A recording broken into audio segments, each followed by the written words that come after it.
We believe strongly in the power of social networks and social currency, as I've said. And actually, I think we've only just touched the tip of the iceberg in terms of where this is going.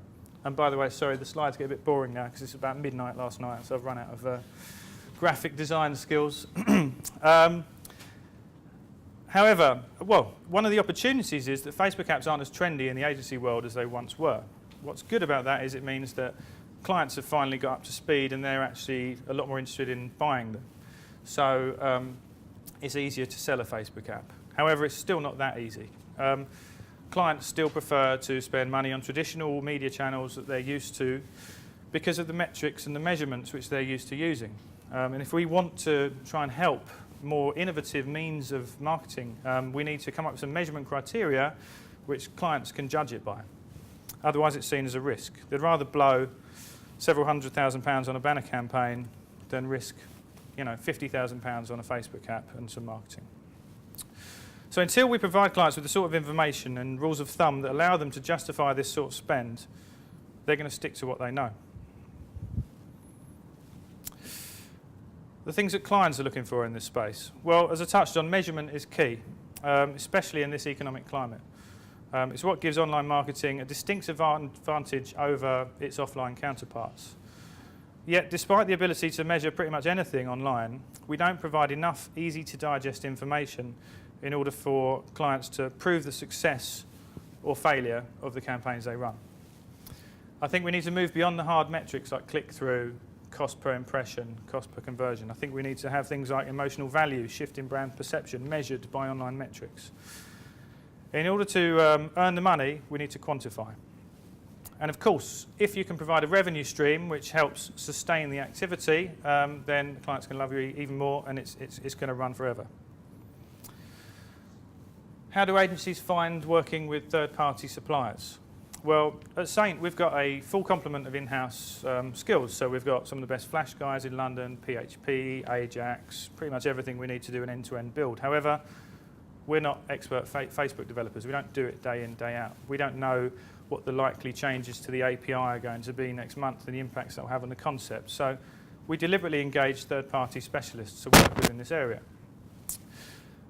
And it's quite tricky because sometimes we'll go out to market and we'll try and find someone. Maybe one of the more well-known companies will give us a quote and it seems pretty expensive for what it is because we know what's involved. We could build it in theory. It seems a bit expensive, so we'll look for a smaller company. And there seems to be a bit of a void between your well-known players and your sort of kids in their bedrooms. Well, that's what it seems like anyway. So I think there's definitely an opportunity there for some of the smaller companies to take the agency market. But what we need is reassurance that we are dealing with a professional company, with someone who understands the pressure and the deadlines. We've got big, hairy clients breathing down our neck if we're a day late with the project. So we need to be reassured that that's the sort of company we can be dealing with. So, things like allowing for a couple of rounds of amends. Allow for that in your costs and timings because, if you don't, it will happen and then it will cause resentment later on.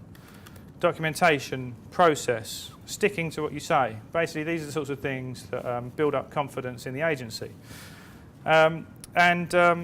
Essentially, we're lazy. If you are good and you do all this, we'll just keep going back to you. So, we might even talk about you on Facebook and promote you a little bit. So, in summary, the power of social networks is absolutely massive. I think we haven't even reached the tip of the iceberg yet. And I really do believe that applications are the things that truly unlock this power. So the opportunity is there to do some amazing things in the coming months and years, and it looks like Facebook is going to be the market leader for some time, as long as they can find a way to make money without further alienating people by intruding on their privacy. Okay, thank you.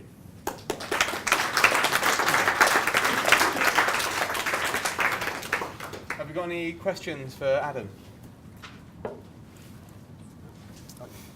When you're working with third-party developers, I'm guessing you generally take hold of the code once it's finished.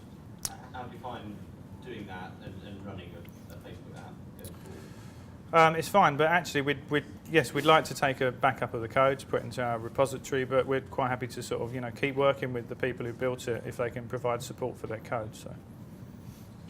I'm in a project management process. forcing it across to them, let them sort it out? Were you actually involved in the iterative process of deployment and meeting your target deadlines? Yes, we'll give them a brief, we'll ask them to produce cost and timings, and project manager on our end will manage them as well. Obviously there's always unforeseen things, but we need to build in the iterative side of things. So as I say, two rounds of amends. It's probably wise to put 3 rounds of amends in, because the agency is going to want one before it even goes to the client. So building all that in, and we've got in-house project management, which hopefully, as long as we get transparency from the third-party supplier, that's all we ask for. When they say it'll be ready by the end of play and then it doesn't happen and they bullshit us, that's when it really gets annoying. Do you find that the difficulty with selling social media to clients is around the numbers? If I'm producing a professional campaign that throws numbers of millions and times the ad is being shown compared to maybe 60,000 impressions being a successful metric, do you think that the challenge lies around proving the value of those 60,000 interactions? Yeah, definitely. And I think luckily, perception is now shifting away from just click-throughs. I think, just even in the banner market now, clients are realising it doesn't necessarily matter how many people have clicked on your banner, it's how long they've interacted with it and, the other things to do with brand engagement that come in. So I think it's moving in that direction, but I think all of us, it's on us to come up with some metrics which will support what we do, and I think that will really, really help. Have you had any thoughts on how you guys make those metrics? Yes, we're trying to create one at the moment. One of the things that we talk about a lot, apart from sort of social currency and brand utility, is intimacy. There's a quote I read on a blog a few months ago where the guy was just talking about digital, and he said, "What I love about this is this shit is intimate," and I think that really sums up the potential for digital. So we're trying to come up with a measurement around that called Intermetrics at the moment, and when we've got it right, we'll obviously let you all know about it. 2 more questions. One of them. Are you transparent with your clients, like when you're using third-party developers, or do you sort of let them think that it's all done by the customer? Yeah, no, I mean, you've got to be utterly transparent, especially when you're part of a bigger network like WPP. There's all sorts of rules about it. But by the same token, we take responsibility for that. There's our procurement process, and if they mess up, it's on us. So. It's just a question about the intermetrics and things like that. Are you aware of things like measurement count that's going on? Yeah. Lots of the social media agencies. Yeah, totally. I Are mean, you involved in buzz that? metrics and all of those sorts of things we're very much looking at, and it's actually sort of an amalgamation of lots of other online tools that we're looking at maybe trying to pull together. Just one more question. Do you advertise through a Facebook app yourselves? We don't, no. We've got a blog, we're on Twitter and all the standard things, but we haven't made a Facebook app. We do have a Facebook group though. All right. Thanks very much.